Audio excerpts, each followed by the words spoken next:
Hello అండి. Welcome to our channel సరే story time. ఈరోజు చెప్పుకోబోయే కథ 'దరికి రావచ్చని'. కథలోకి వెళ్ళబోయే ముందు తప్పకుండా లైక్ చేసి, కామెంట్స్ ఇచ్చి, సబ్స్క్రైబ్ చేసుకోండి ఫ్రెండ్స్. ఇక ఆలస్యం ఎందుకు, కథ చూద్దామా? 'దరికి రావచ్చని' 52 ఎపిసోడ్.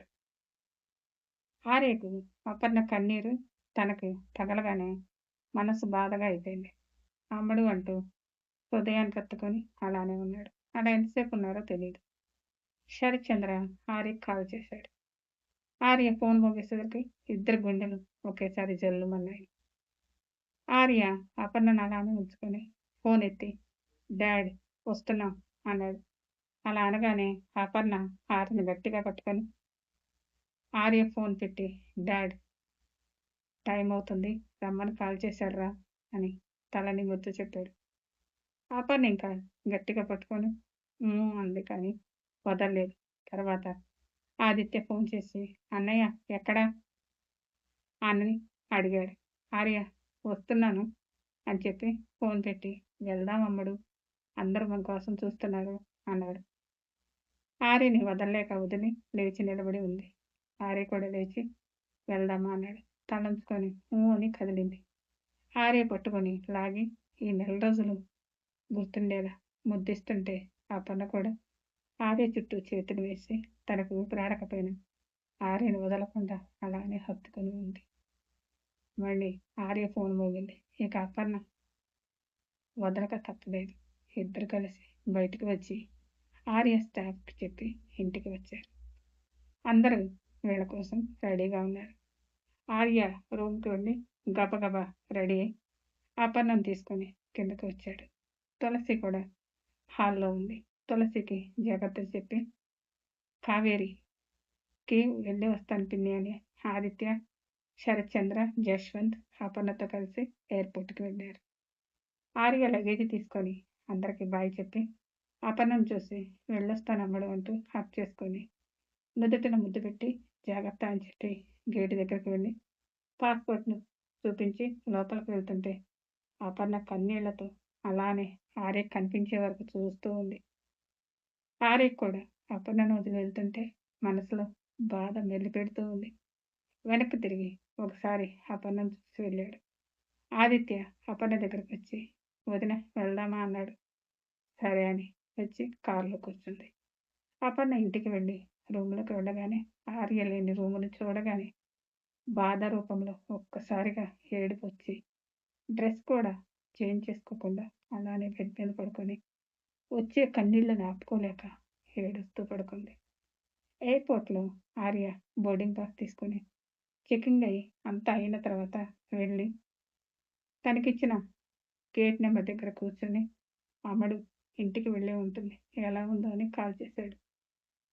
ఫోన్ రింగ్ అవుతుంటే అపర్ణ లేచి కళ్ళు తుడుచుకొని చూసి ఆనందంతో ఫోన్ ఆన్ చేసి ఆర్య గారు అన్నది.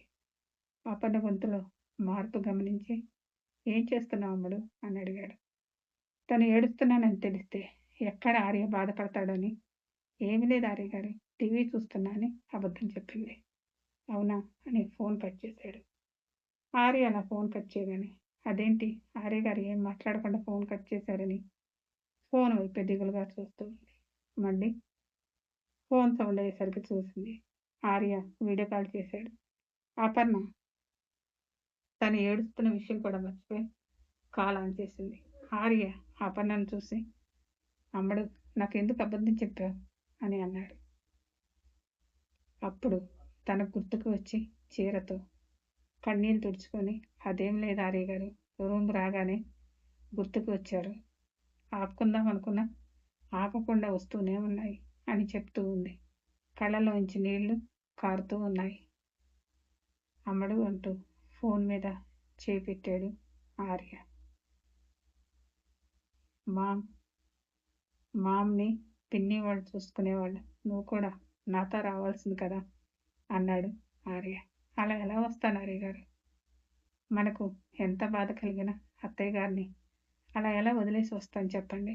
ఇక ఈ బాధ అంటారా, నెల వరకే కదా, మీరు వచ్చిన తర్వాత ఇన్ని రోజులు పడిన బాధ అంతా పోతుంది అని ఏడుపులోనే నవ్వింది. నేను నీ మెడలో తాళికట్టి తీసుకొచ్చినప్పుడు నా వైపు నిప్పులు కురిపించే కళ్ళతో చూసేదాన్ని. నేనప్పుడు అనుకునేవాడిని, ఈ జన్మలో నీ కళ్ళలో నా మీద ప్రేమ కనిపిస్తుందా అని. కానీ నేను ప్రేమ కనిపిస్తే చాలనుకున్నా. కానీ నువ్వు ప్రాణమే పెట్టుకున్నావు కదమ్మడు అని ఆర్య ఉద్వేగభరితంగా అంటుంటే ఆర్య కళ్ళల్లో కూడా తడి చేరింది. ఆర్య గారు, మీరు నా మీద చూపించే ప్రేమతోనే నన్ను ఇలా మార్చేశారు. అంతేకాని నేను చేసింది ఏమీ లేదు. ప్రేమతో బండరాళ్ళను కూడా కరిగించొచ్చని అంటారు. అలా మీరు మీ ప్రేమతో నా మనసు మార్చి మీరంటే ప్రాణంలో అయ్యేలా చేశారు అంటూ స్క్రీన్ మీద కనిపిస్తున్న ఆర్యకు ముద్దు పెట్టింది. ఆర్య అది చూసి, నేను దగ్గరుంటే పెట్టవు కానీ ఇప్పుడు పెడుతున్నావా అని నవ్వాడు. మీరు దగ్గరున్నప్పుడు పెడితే ఇంకేమైనా ఉందా అని ఆశ్చర్యంగా అంటుంటే, ముద్దిస్తే ఏమవుతుంది అన్నాడు. నా అంతటా నేను వచ్చి మీకు ముద్దిస్తే ముద్దుతో మీరు ఆగుతారా అన్నది. ముద్దుతో ఆగక ఏం చేస్తానేంటి అని కొంటిగా అడిగాడు. ఏం చేస్తావో మీకు తెలీదా అన్నది అపర్ణ. నేను ఎంత చెప్తే విందామని అని అన్నాడు ఆర్య. చెబితే చాలా లేక చేసి చూపించమంటారా అని నవ్వింది అపర్ణ. అమ్మడు, నీ ధైర్యం ఏమిటో నాకు తెలుసులే. నేనిప్పుడు వచ్చి ఏమి చేయలేననే కదా. మీరు తెలిసినవారు, మీరు తెలివైన వారు ఆర్య గారు, భలే కనిపెట్టారు అని నవ్వింది. నువ్వు చేసి చూపిస్తానంటే చెప్పు, నేను ఇప్పుడే నీ దగ్గర వాడిపోతాను అన్నాడు.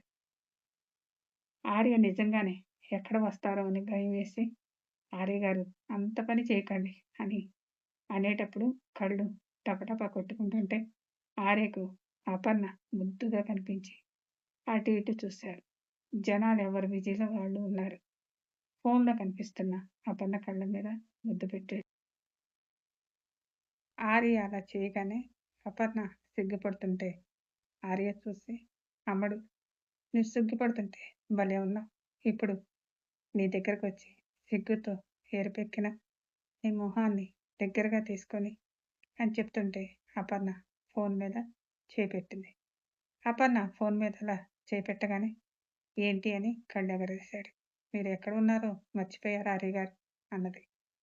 మరి నువ్వు అలా చేస్తావమ్మడు అని నవ్వి, నాకు దగ్గరగా ఎవరూ లేరులే, మన మాటలు వినపడవు అన్నాడు. అలా మాట్లాడుకుంటూ మనసులో ఉన్న బాధను మర్చిపోయారు. గేట్లు ఓపెన్ అవ్వటం చూసి, అమ్మడు, గేట్స్ ఓపెన్ చేశారు, ఉండనా అన్నాడు. సరే ఆర్య గారు, అమెరికా వెళ్ళగానే కాల్ చేయండి అన్నది. అలాగే అమ్మడు, ఉంటాను అని ఫోన్ పెడుతుంటే అపర్ణ ఫోన్ మీద ముద్దు పెట్టింది. ఆర్య అది చూసి, ఫోన్లో ఎన్నిసార్లు ముద్దు పెట్టావో గుర్తుపెట్టుకుంటాను. నేను వచ్చిన తర్వాత అన్నీ వడ్డీతో సహా వసూలు చేసుకుంటూ అని నవ్వాడు. మీరు వచ్చిన తర్వాత మీరు అడగకుండానే ఇస్తానులే ఆర్య గారు అన్నది. సర్లే అమ్మడు, బాయ్ అని ఫోన్ ఆపేశాడు.